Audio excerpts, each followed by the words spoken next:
Let's get right to it. First of all, it's very interesting.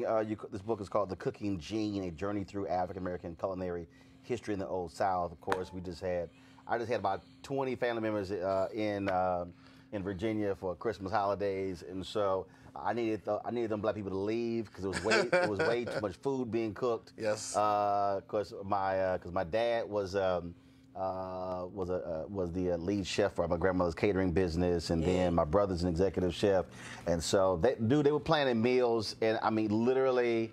You talk about I was plus 9 pounds over the Christmas. I mean, it was just too much. I was like, y'all gotta leave. Y'all gotta leave. And it's Virginia folks, which means it's gonna be no. From Texas. From Texas. Oh, that's even from worse. Texas, and then of course my maternal grandparents are from Louisiana, so so we had like how many gumbos were there? There were 2. So we had a 40-quart pot that we did Christmas Eve, and then we did a 16-quart pot on New Year's Eve. Can't deal. So it was just crazy. So let's talk about this here. Many folks saw you in the Skip Gates documentary, and so when did you begin this journey where you say, you know what, I want to document this. I want to put this thing in book form. Well, I was a young kid, and my father took me to Williamsburg, Virginia, and I saw my first historic cooking demonstrations, but no black people. There were black people all over the place. At one point, at Living History museums, it was all black folks doing the work. But it was done in such a way that you never thought they had skills or abilities or knowledge. And by the time I came around, there was a program to talk about how enslaved people lived and worked, but there was also historic skills and foodways totally detached from us. So when I grew up, became more interested in living history, I started to cook in the fashion of our ancestors. I'm not a reenactor. I don't reenact slavery. Got it. I'm an interpreter of slavery. I'm a 21st century person who dresses in the manner, knows the skills, knows the work, knows the materials. But my thing was, if black cooks were the best cooks for the first 250 years of American history, where did that go to? Where did we start? What made us the best cooks? And so going from plantation to plantation, from state to state, I was able to pick up interviews with elders and go in the woods and go in the water and just learn from the ground up the cooking tradition that is the roots of soul food. I mean, it's sort of like if you're trying to have a conversation about the history of music. Right. You have to deal with black people. Right. And you can't deal with that unless you actually go to the Mississippi Delta, unless you understand. You have to encounter. And even where that came from, the role that music played came from different parts of Africa. Right. And so, to me, it's basic. It's kind of basic that if you want to understand how this thing evolved, then you got to go to the foundation of it. And then the next level for me was DNA. Because now we live in a time where Alex Haley couldn't even have dreamed of, where we have access to our DNA relatives from West Africa. And so for me, it was like, okay, grandmama and them came from Sierra Leone, and grandpa and them came from Ghana, and so came from Nigeria. What are they bringing to the pot? What did they pass down that I received in my own kitchen? And how does that work for every other black American, especially now that we're coming up on the 400th anniversary of our arrival in British North America? And when we talk about this idea of being the best cooks, it's interesting. The moment you said that, I thought about where we are now. That if you ask that question, well, when you have these conversations. And so it's Master Chef, it's Bobby Flay, it's Emerald, it's Paula Deen. It's Paula Deen, and you go. So you now all of a sudden you go through this whole marketing of food as if black folks didn't exist. I mean, even when it was some show I was watching. Even when it's who's the best grill master and who makes the best barbecue.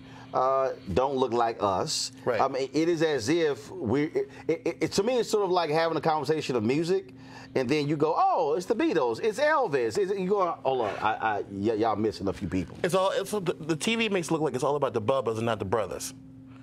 And we are the root of barbecue. We're the root of barbecue culture. I get in trouble all the time for making these arguments because it's an alternative key to an alternative history. But that alternative history is the real history. That is where we come from. Food impacted every single aspect of every part of the African-American journey. From when your and mine ancestors were chosen to be exiled through war, to when they arrived, to how long they lived when they got here, to what they passed down health-wise to their children, their grandchildren, their grandchildren's grandchildren. food impacted every part of our journey and still impacts every part of our identity today. Every part of our identity. Well, first, it's the one thing that if you have a get-together, it's amazing. You could have the greatest basement, the greatest party room. People are going to gravitate to the kitchen. That's right.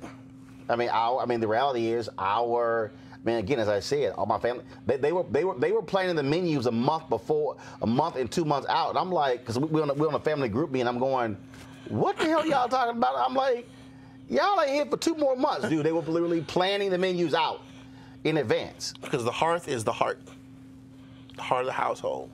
You know, going to West Africa, you know, multiple times and going back in March, taking a group of black chefs who had never been to the continent to go learn traditions of Benin and Togo, to learn how the spirituality and the health aspect of the food, the healing aspect, goes alongside with the traditional cooking methods. And every time you go into the kitchens in the villages, the first place to take you to is the hearth.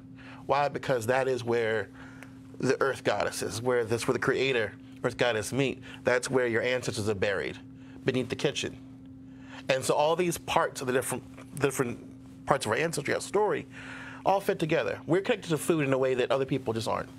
And ours just tastes better, quite frankly. And was that a result of being forced to be creative?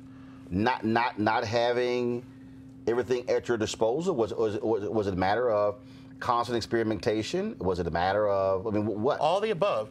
We were already the kind of people who went, okay, I kind of like that over there. Let me borrow that. Let me make it my own. Let me blackify it. Let me do this. Let me take this. Okay, I don't have much of this. What can I substitute with it? How can I still make it taste good? I think one of the biggest misconceptions is soul food is what was thrown down to us, and that's not the way it works. Soul food is really what happens after slavery, after emancipation, after Reconstruction. But the roots of that cuisine are what happened when we, the enslaved the palate of the enslaver, to the point where he and she doesn't know where they begin and we end, and vice versa. In other words, we Africanized the palate of this country, especially the American South. White Texans eat okra. White Texans eat black-eyed peas. Right. The Klan had to go to a black restaurant in North Carolina to get their catering for their big Klux meeting. What does that tell you? You know, Robert E. Lee said that the savior of the Confederacy was the black-eyed pea. His favorite meal was fried chicken and cornbread made by his mammy. Come on now. They can't live without us. They can't exist without us. But it's no, this story in this book is not about them. It's about how we were creative, how we loved each other through food, how we sustained our traditions and resisted slavery and maintained our African identity through food. So when I go to Nigeria and I say, oh yeah, we got okra, they go, what? And I say, oh yeah, okra, hot pepper, fried chicken, barbecue, fried fish, cooked grilled fish, we got the whole, and they just don't know what to do. But the thing that got me the best was when I was cooking with some of the women in Ghana, I was tasting the food and I went like this. I put the spoon in the pot, put it in the back of my hand, licked it off. Everybody went wild. Because it wasn't the association with the food, it was the fact that they knew that somebody's mama was at Cape Coast Castle and she survived to teach her daughter, teach her children. So what you did, how to that do was passed down. That's right. And they knew that was the African way of how to taste the food. And everybody just, it was like drums and whistles, and everybody went off because they knew that tradition had been part of us this whole time. Yeah. So the folks who missed, so the idea of tasting something and put it on the back of your hand. Yeah, if you saw your grandmother do that, your mother, you still do it. That is as African as you get. Yeah, that among many other things we did. You know, that grease pot we had in the kitchen, the chicken grease, the fish grease, and the bacon grease, everything. Basil by the front door. Saw basil all over West Africa by the front door of the kitchen or the household for good luck and for seasoning the food. I mean, all these little things that my grandmother from Alabama, my grandmother from Virginia taught me, and my grandfather from South Carolina taught me. I saw them, and I keep seeing them. And this is why it's so important for us to realize that also our cuisine is not a pathology. You know, we're taught all our lives, black English is bad English. Black music is the source of violence. Black dance is too sexual. You're this, everything in our culture is considered a pathology by outsiders, and then we absorb that respectability of politics. And we've had a lot of articles talking about soul food will kill you. Soul food is not junk food. Soul food is not fast food.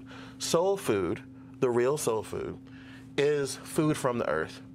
It's plant-based with meat as celebration food, with the sweets and all the good stuff as signs that we love each other. But those were foods that were only available at certain times, seasonally, and proportionate to the family. So okay. So first of all, define soul food. So what is soul food? What are the specific meals or specific food groups? What would you call soul food?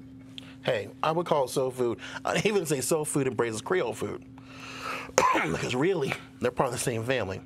It's that cotton, tobacco, and sugar belt, that was from the Chesapeake to Louisiana, from Texas to Florida, Missouri to Alabama.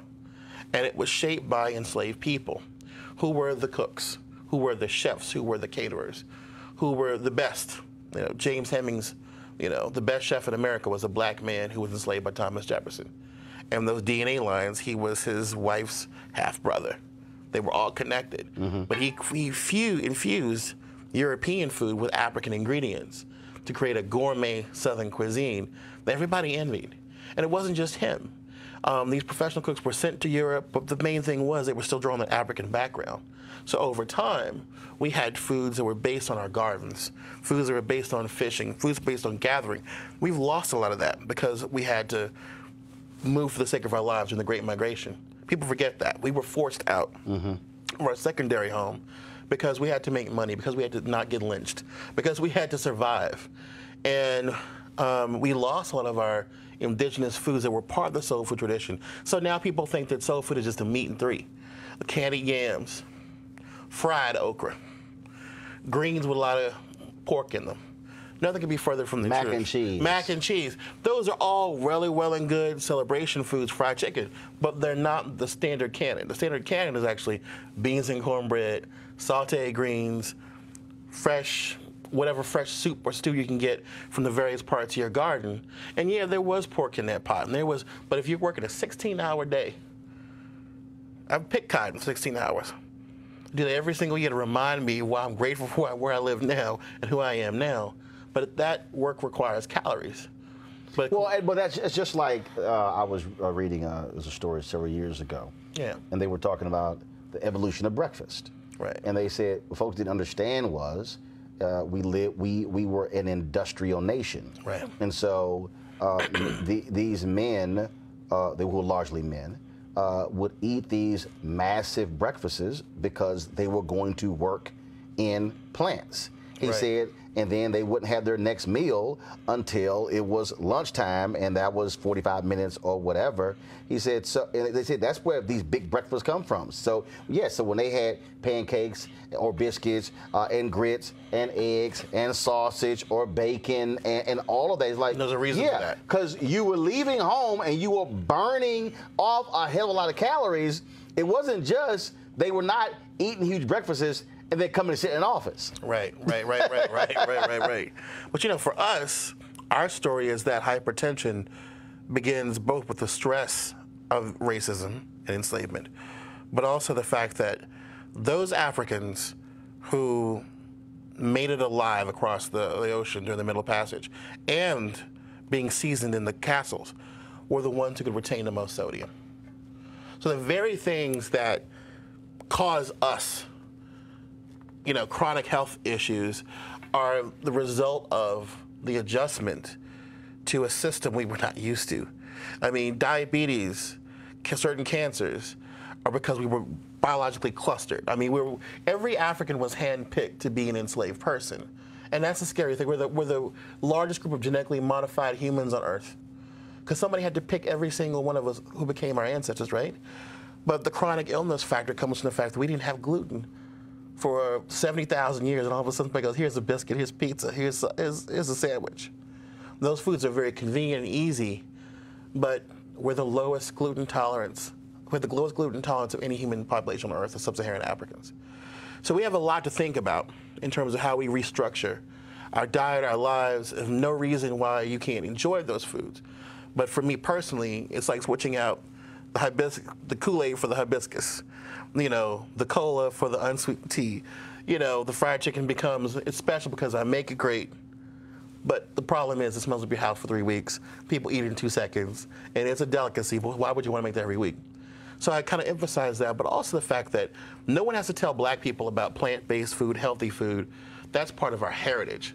And that's why we're taking black chefs, the second wing of this project, taking black chefs back to the continent to say, okay, this is your heritage you never learned about in culinary school because they never taught you. They never thought it was relevant. But this is the root of Brazilian cooking, Haitian cooking, Jamaican cooking, American cooking, other parts of Latin America and the Caribbean. But that also goes back to, again, this notion of white is right, the white standard. Because earlier when you talked about Thomas Jefferson's cook, how he fused what came from Europe with what he knew from Africa. It's the same thing. If you have this conversation, it's, oh no, the French are the best chefs, and it's ooh, French cuisine. Right. And then if you want to talk about art, it's, oh no, we've got to go see the artwork of these great artists from France. If you ask the question in terms of, first of all, you begin to delve into why is it that very few black artists or virtually no black artists have paintings that sell for $30 and $40 and $50 million because, oh no, it's Rembrandt, it's Picasso, and so when you begin to identify all these things that are great, not us, but then when you do visit African nations and you see these art pieces and you see these sculptures, you're like, oh my God, that blows away anything. There would be no Picasso without them, be no modern art without them. And there wouldn't be vernacular cuisine of the Americas without us. I remember going to the Southern Foodways Alliance and having to explain to a crowd of mostly white Southern food enthusiasts that corn had been with us as Africans for 200 years before there was an American South. So we had 200 years to play with this plant, to think about how we were going to incorporate it into our diets, to sort of really get used to it. And it was no wonder when we came to America, we made corn sing, cornbread, cornmeal on the catfish, corn pudding. You can keep going. Even though it was a Native American crop, we were masters at being amateur botanists and zoologists. We just kind of figured things out. We came to this country, looked around, and said, how are we going to make these plants? Look, that plant looks like familiar. It looks familiar like what something we had back home. That persimmon looks like the ebony fruit from back home. How are we going to make that work? How are we going to use it to heal ourselves? How are we going to use that to endure our exile and give something to our grandchildren? That was the thinking of our ancestors. And for me, for a lot of people, there's this internalized shame about enslavement. I'm proud of the picture in my book. I'm proud of it because this was taken outside the kitchen at Somerset Place Plantation, North Carolina. Dorothy Sproul Redford spent years researching her family history. And why do you want to look like a slave? I said, no, I don't want to look like a slave. I don't look like a slave. I'm dressing like an enslaved person. And I'm dressing like the greatest generation in American history, the survivors of American chattel slavery, with whom we would not be here and with whom there would not be an America. So how do you, when you talk about taking those chefs back, and so how do you, or how are you getting them to understand that, for lack of a better phrase, the white standard is not the standard? Because what I mean by that, what my brother's executive chef, and he's had all these certifications and whatever. Right. That's a white standard. Oh, no. You have to have these things in order to be deemed right. An esteemed chef. As if all these things that you've had to research, as if these things are really irrelevant. That's not, because right. I think we know some great chefs right. who have absolutely no credentials, right. who don't have any paperwork. There's nothing on the wall. They don't need to wear a jacket with their name on it. I mean, they don't need anybody else to validate right. their greatness. But see, the thing is, we recognize this. The problem is at the same time the civil rights came in, we told our children, don't cook. Don't cook for Miss Charlie, Miss Ann no more. Wait a minute. At the same time, white chefs turned cooking into oh, that's that old black man and an old black woman cooking in the back of the kitchen into, I'm young, I'm white, I'm professional, and I have a degree. And you need a degree. You need to be like us. You need money. You got to go to school. Got to go to CIA. Got to go to these other institutions. And that left a lot of us out. So between us going, we don't want that anymore. So we should. Well, it was just two ways. It was a two-way street. And then those of us who were left said, I'm going to do sushi. And then somebody would say, no, you're going to do soul food. But I'm really good at sushi or French cuisine. No, but you're black. You got to do this. You got to do Korean food. And then others went, why do I have to do that when I want to do my own cuisine? No, you should really do French cuisine because that's the only way to prove yourself. See, it's interesting as you say that because what immediately jumped into me as you were talking. When I read The Education of Blacks in the South, 1860 to 1935 by James D. Anderson, how that was this massive fight with the creation of Hampton University because the free slaves said, yo, we don't want our kids planting stuff. They wanted their children to be doctors and lawyers and engineers. And so that was this huge battle. And then, but you had Armstrong, who was basically wanted black folks just to keep being focused on agriculture because white folks need it. His greatest student, Booker T. Washington, goes to Tuskegee. And so he's talking about that. In Anderson's book, he lays out how these students at Tuskegee were essentially illiterate. They could build stuff, they could farm the land, but couldn't necessarily read and do math. And that was his battle. That was his battle for 30 years at Hampton because they fought, don't want our kids just doing agriculture. So then when you made that particular point, oh, no, we don't want y'all cooking. So then you had black folks who, because this was all we could do, no, we want our kids to be doctors and lawyers and engineers. No, we don't want you doing all of that. And so it is as if we, in both instances, we were coming out of oppression and did not want the next generation to do the very things that we did to get through.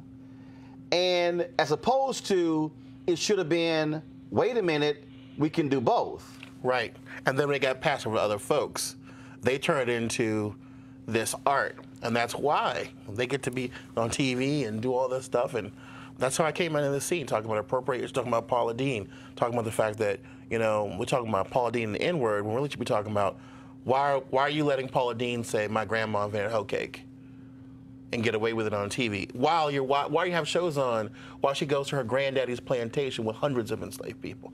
Come on now. What's the problem here? Why are we not able to engage with our history? But not only that, but understanding that it ain't about here. It's about our 70,000-year journey as people in West Africa before we even get here.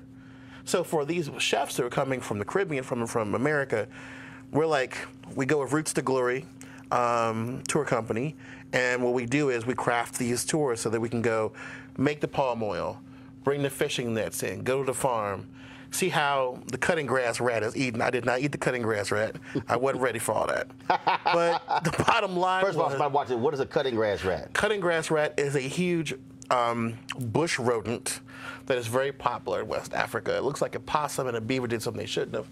And it is the most, people love it. They just love it. And it's tender and it's great. When you say they love it, they eat it. Oh, they eat it up.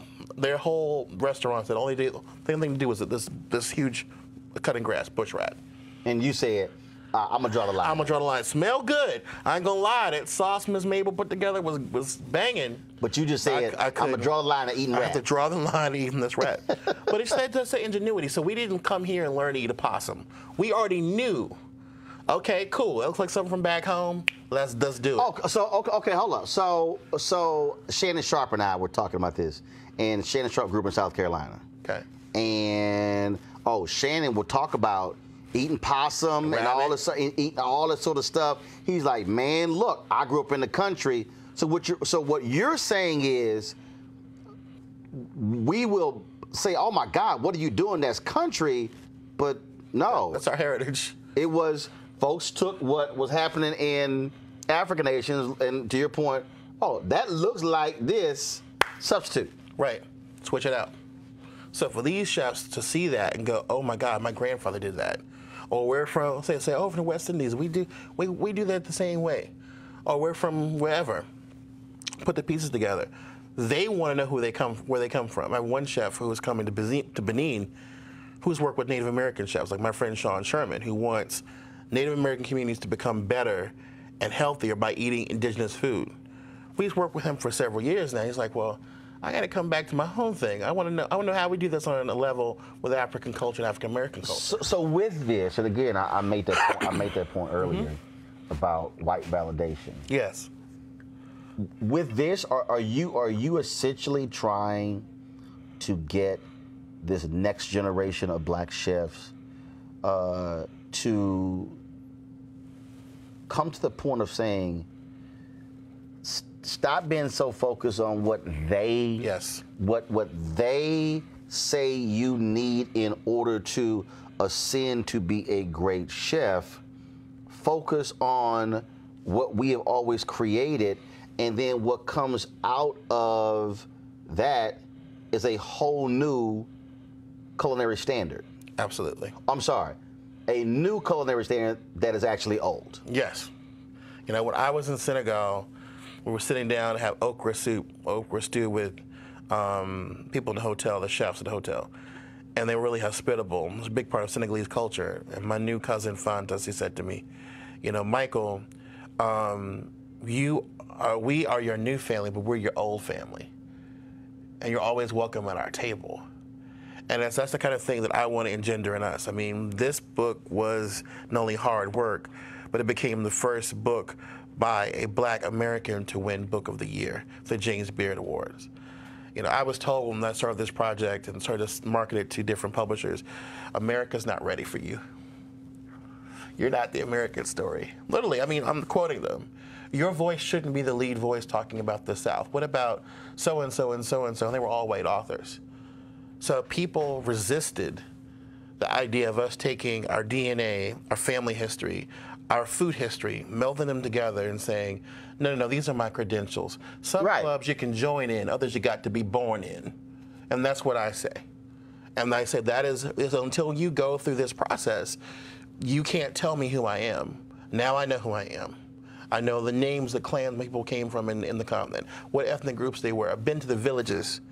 I've had that moment of going from the castle on the coast of Ghana to the port in Yorktown where they arrived. And from now on, I want other black chefs of multiple generations to look at their food and go, you know what, we own this. We got this. And if we want to play with French cuisine and Japanese cuisine, great. If we want to meld them together, great. We want to end these diaspora wars and do Caribbean meets West African meets Brazilian, fantastic. Because that is our collective family heritage as black people in the Atlantic world. And at the end of the day, and just using your example about the big rat, was it cutting grass rat? Cutting grass. Cutting grass rat.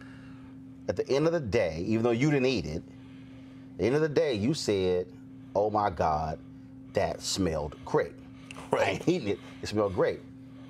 At the end of the day with food, how does it taste?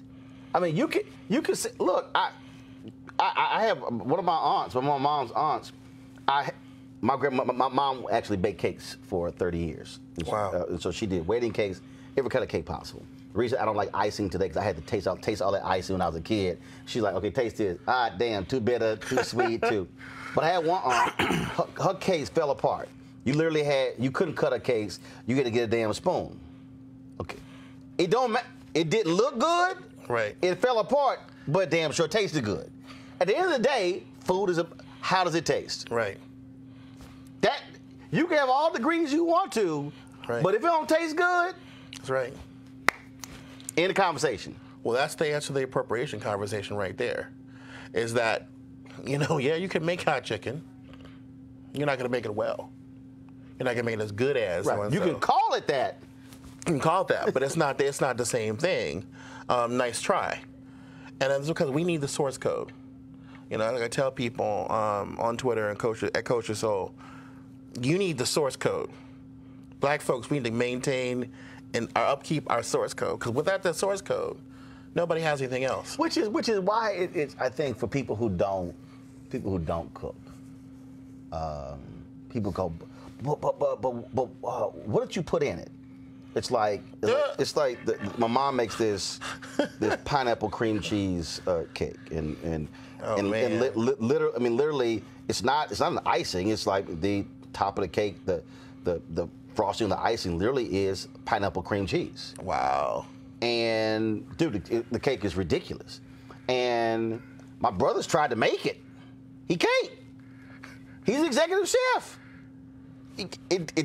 It's some things that people are like, but what do you do? It's something that you can't replicate. It's that special thing. It doesn't matter what culture or what background you come from. Here's the same rules.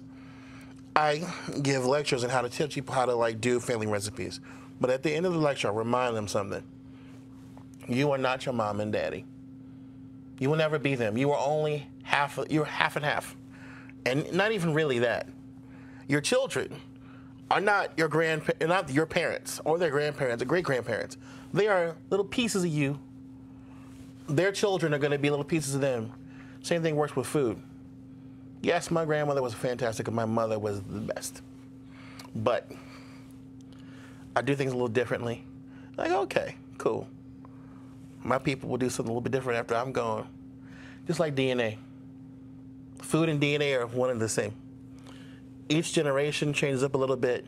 We can't be afraid of the fact that life is dynamic. Spirit is dynamic. It's not static. Just like food, it changes. So if the pineapple cream cheesecake doesn't stay the same in 3 generations, that's cool as long as it's still there. And that's the point I try to make people. The generations pass first of all, because the new generation didn't taste the old one, so they ain't got nothing to compare it to. They don't know. They don't know. So you just keep your mouth shut. Right. And then it's all good. Right. It's all good. So let me ask you a question. So when you were, I was going through. You talked about picking cotton for 16. Yeah, with an iPod in my ear. Wow. You know why? Because this damn spirituals didn't work. They were too slow. So I turned on the folk music from Alan Lomax from the prisons in Texas and Louisiana. And you know what? I picked me some cotton.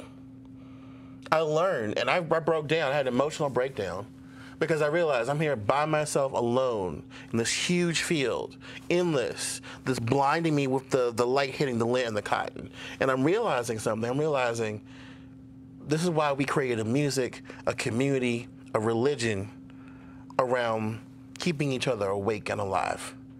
You can't do this by yourself. You need your people. And all of it hit me all at once. This is not, one enslaved person couldn't do it.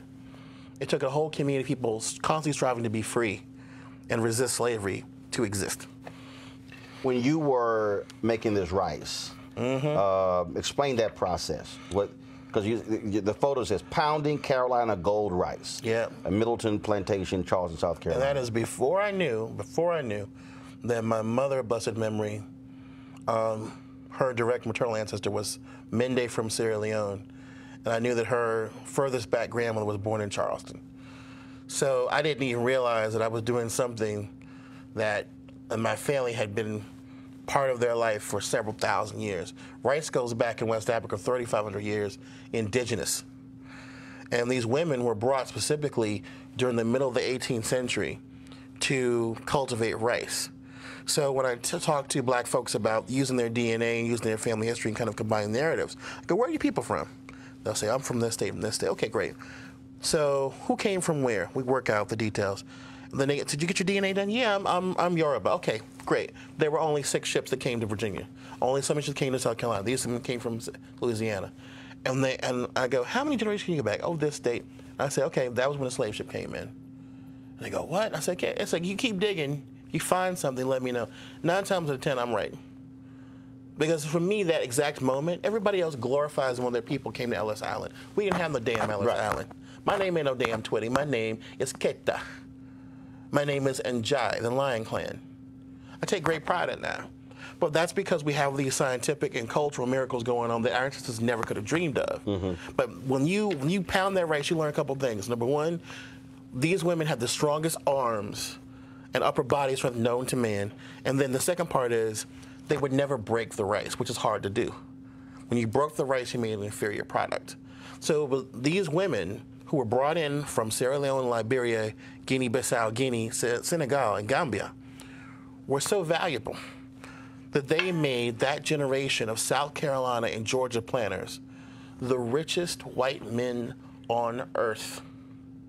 They were millionaires within 2 successful seasons of rice planting. All that came from black men moving the land and black women harvesting and growing and processing the rice. Without that knowledge base, of the 12 richest men in the time of the signing of the Declaration of Independence, 10 were South Carolina rice planters. The richest man was a Maryland tobacco planter. The second richest man was a New England ship captain who shipped enslaved people, including rum and molasses. So without us, no America, ever. Which is why when we talk about the book, The Other Half Never Told, the reality is there was no capitalism. We actually created the very system that America still thrives on today. Right. Because that, without the slave trade, without that driving the economics, without it driving not just the South but also the North. I mean, the 13 colonies had no economic system. Nope. We were it. We were the cattlemen. We were the rice growers. We were the tobacco growers. We were all of that. But we're also, I like to think of it this way. What if we had been given our emancipation right then in the Revolution? With that African know-how, with our American, European, and Native American understandings, we could have been the greatest doctors. We could have healed so many diseases, you know, to the point where white supremacy screws itself. Where, you know, you go, okay, well, the potential for us to have done all these things was lost by keeping us down, you know. Well, when I interviewed the white supremacist racist Richard Spencer, when he goes, oh, well, you know, his opposition to slavery, he says, no. He says, white people are so smart, we would have figured all these things out. He said, we would have figured out how to pick cotton. We would have figured out all these different. He said we're so smart, we would have figured all these things out. Eli Whitney stole the idea from the enslaved people. But you didn't. But you didn't. I said, but you didn't. You searched the world for spices and didn't even use it in your own food. Come on now. Come on now. Let's rethink this process. No, it's, you know, for us, for me, it's like, let's go beyond the survival aspect and go into what of those things that your mother and grandmother and even your daddy did. Well, for me, it was, you know, every Southern black boy learns to barbecue from his daddy and granddaddy. What is that? What kind of emotions does that engender? I grew up hating soul food when I was a little kid because I grew up in the late 70s, early 80s when KFC was considered what? Women's liberation. Pizza Hut was the greatest thing in the world. McDonald's had playgrounds, right? So we didn't like that food at home that had the bones in it and the pieces of fat and all kinds of weird stuff. But then, you know, my grandparents, my mother took me in the kitchen. And my dad took me out and said, okay, let's go barbecue. I learned how to pick the greens and pick through them, learn the process and owning it. And our children, if they only had that process, could really soar with our food. I do have to ask you, you jumped out. What is it about black men and grilling and barbecuing? It's like it's a rites of passage thing. Yep. Go to the continent. Cameroon, the first meal we had. Poulet brassé, barbecue chicken. Poisson brassé, grilled fish. Ghana, every single corner has a barbecue man. Nigeria, every single corner has a suya man. Take the little bit of meat, put red pepper on it, throw it on a stick, put it on the grill, take big slabs of ribs, things like that. With the sauce piment, the hot sauce all over it. Every country I've been to so far has a barbecue man on every single corner. And it's like, and hot sauce. And it's like, okay, I can't get over this. I tell people all the time, going to the continent will make you understand how black you are, but didn't know it. Right. You know, but it'll also teach you some of the fundamental differences, but also some things we lost, you know, because the cooking is not just cooking, right? You barbecue that animal. The process of slaughtering the animal is very, not all places, but in most places, very deep and like meaningful thing. You know, a kid doesn't learn that that's just meat. A kid learns that's a living thing. Right. And that living thing has a spirit. And that you have to do this, you have to do it a certain way, or else it's gonna be bad. Bad energy, bad food, bad everything. So for me, it was like every time I go, I pick up a little bit new part of the puzzle.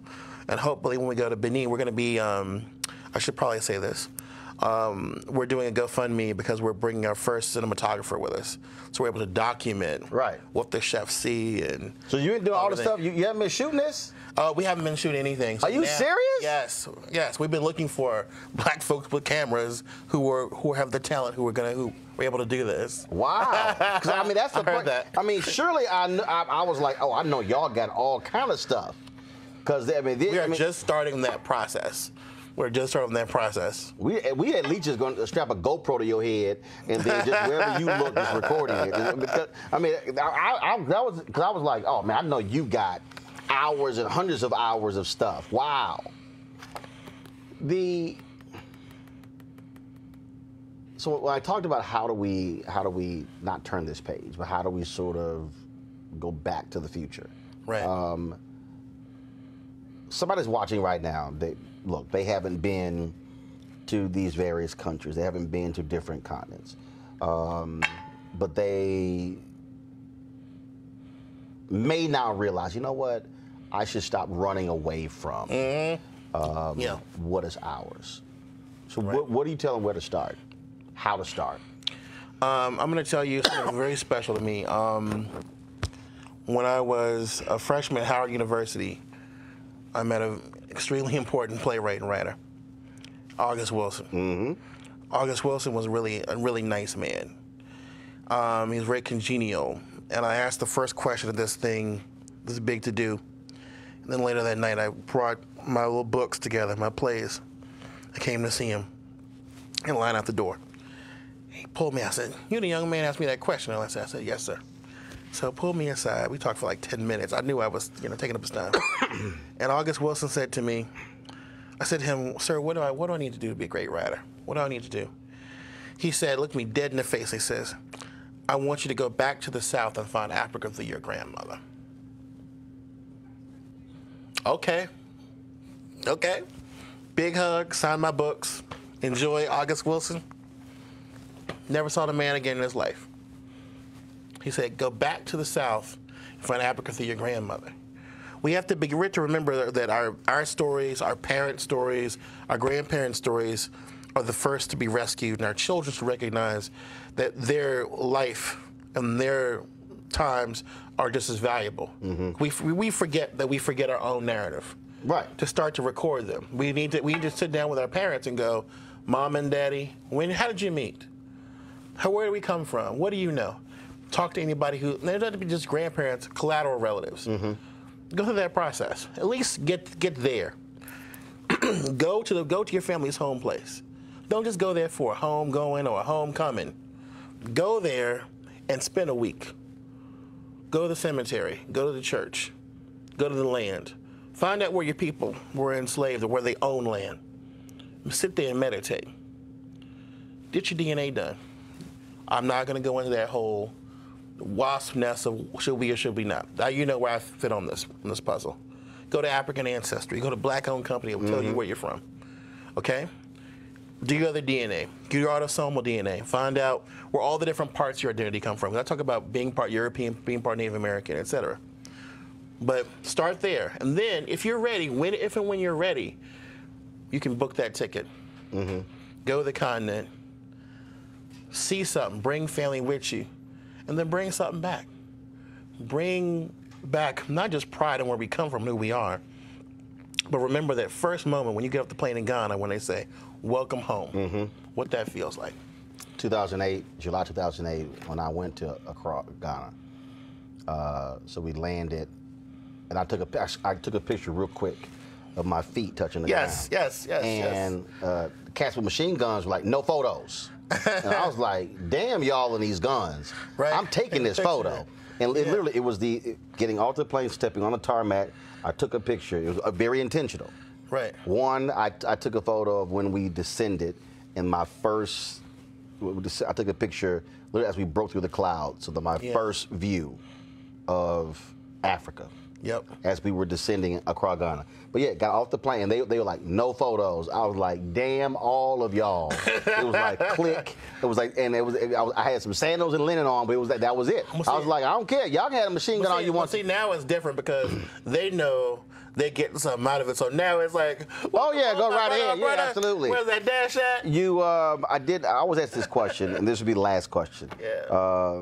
You probably already answered this, but every author I interview, I ask them, what was your wow moment when you were writing this book and researching it? What was that, out of all the things, or the first time when you just went, wow?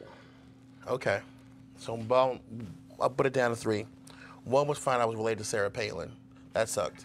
I was like, okay. That's a wow moment. Yeah, but it balanced stuff out with Samuel L. Jackson. So okay. If you're watching Samuel L. Jackson, what's in your wallet?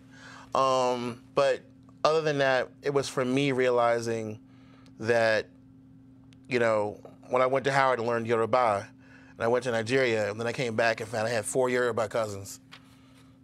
And the ancestors are talking to me through the Ifa board going, you know, we're really proud of you. You need to know that.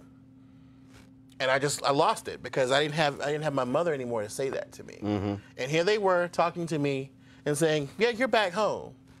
You have a name now. You got to come back. You got to do your thing. And just that feeling of intuitiveness, the fact that things had been passed down. One of the most important narratives I have is that my grandmother's father's family actually passed down the knowledge that his ancestor came from Ghana. And when my family did the African ancestry test, they found out, bam, 100% correct. And then we found the relatives. So, you know, being part of a black family that for 250 years said, we're Ashanti, we're from the Gold Coast, that's who we are. And then to be able to verify that, then go to Ghana and see my people. Mm-hmm. That was my biggest wow moment. The book is, folks, the book is The Cooking Gene, A Journey Through African American Culinary History in the Old South. Michael W. Twitty, I appreciate it. Thanks a bunch. Sir. Thank you very much. All right.